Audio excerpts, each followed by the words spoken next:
Cuba's National Assembly agreed on changes to its constitution this week. It updates the version that was approved back in 1976. The reforms include setting term limits and age limits for future presidents and the creation of a new prime minister position.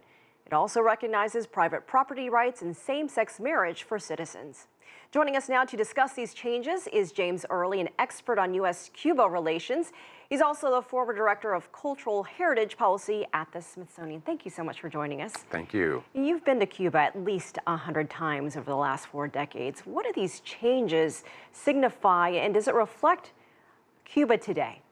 I think it does reflect Cuba today in the sense that it's clearly an emphasis on institutionalization of governance, and in contrast to really the personification of governance in individual figures.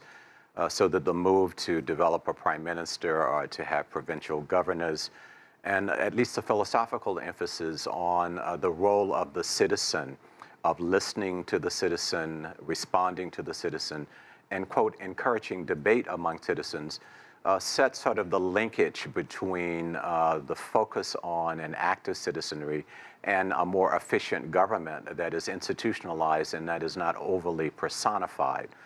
Fidel Castro was a towering figure from the last half of the 20th century up until the early part of the 21st century. And to focus on a personality without institutionalization, I think the Cubans have found problematic.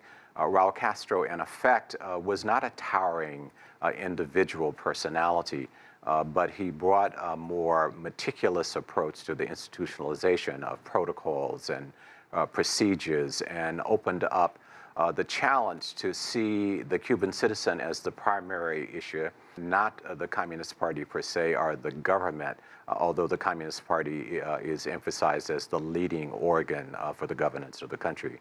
So who was behind this move? Was anyone behind this move? And what happens now? Well, I think it's less who in the sense of an individual person. Certainly, the head of the country always, whatever country, always plays a catalytic role, and depending on the strength of skill and personality, a decisive role. But I think what we're witnessing here is an evolution of discussions and debates within the Communist Party, as well as within the citizenry, particularly over the last decade, and where we have seen citizen voices penetrate more the established protocols. And GRAMA, the official organ of the Communist Party, which has raised its own self-criticism, but was criticized by citizens of not being open. So now you see individual voices, they can have their names cited or not. You see online critiques and or recommendations to the government.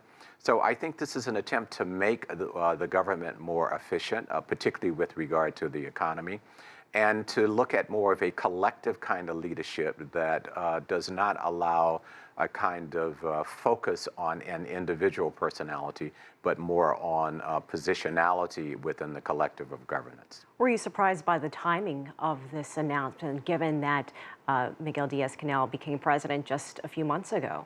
No, I follow the Communist Party proceedings and read on Cuba daily and about GRAMA, which you can look at online, to see what's percolating there.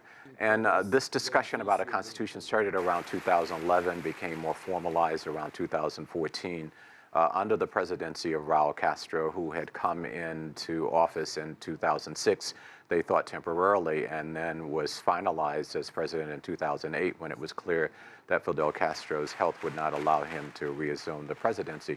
So this has been percolating in discussions and in debates, both within the Communist Party, within the government, and within the citizenry. And so, no, it's not a surprise that Diaz-Canel is a natural flow for this to now come forth. And now we have this creation of a prime minister position.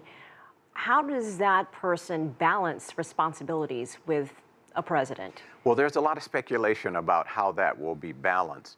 The Council of Ministers, which is essentially the cabinet of the Cuban government, takes on the executive and administrative responsibilities to implement the policies brought forth by the National Assembly. The Prime Minister, as we seem to understand it right now, will have day-to-day responsibility for that. The outstanding question, perhaps, is how will that Prime Minister be selected? Will the prime minister be selected by the president, which means then that position is subordinate to the position of the presidency?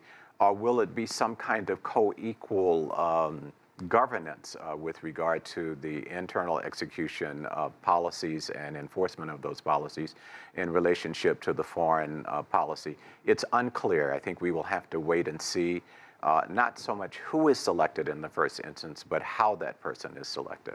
What do you make of the recognition of private property rights and same-sex marriage?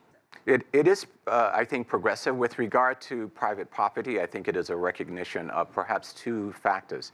The most clearly empirical factor is that the economy has not functioned in the way that it was projected since the beginning of the revolution, and has not really functioned recently with a projection of about 4% GDP per year. It's only about 2.4. It's projected for the coming year to be 2 point. And so that the government had to make a decision that an over-centralization of the economy was not the most efficient way to go. And it had to tap into the extraordinary human resources and a highly educated population, according to the UN, and to try to balance out what would be the initiative of citizens and what would be the initiative of government. Will it be difficult to implement? It will indeed be, it has been and will continue to be a challenge to implement, because the government, in the interest of the people, will control the fundamental means of production. The state economy will be the primary one in which it will provide for education, health, and other public services.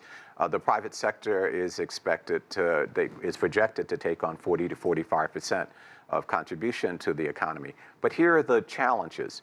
The Cubans want to continue to push equity. It's a recognition that it is not an equitable society. The legacies that they have inherited have not been balanced or equalized. And therefore, people will only be allowed to have one license to run a cuenta propista, as it is called, or a private enterprise, because they don't want monopoly. They want to try to keep some equity between individual sustenance and collective sustenance, if you will. And so how to balance that out is a huge challenge, because it leads to a human propensity towards greed or surplus, and when you get greed or surplus, it means you have an imbalance of other citizens who may not have the intellectual or skill wherewithal to produce. And it comes back to an old Communist Party fundamental framework, a communist framework, each according to his or her ability, each according to his or her need.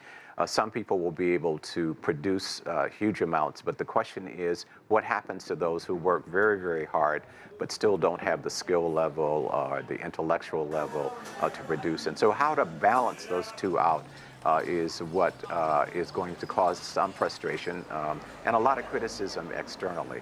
A lot going on in Cuba, changing Cuba. James Early, thank you so much for your time. We appreciate you joining us on the show. Thank you.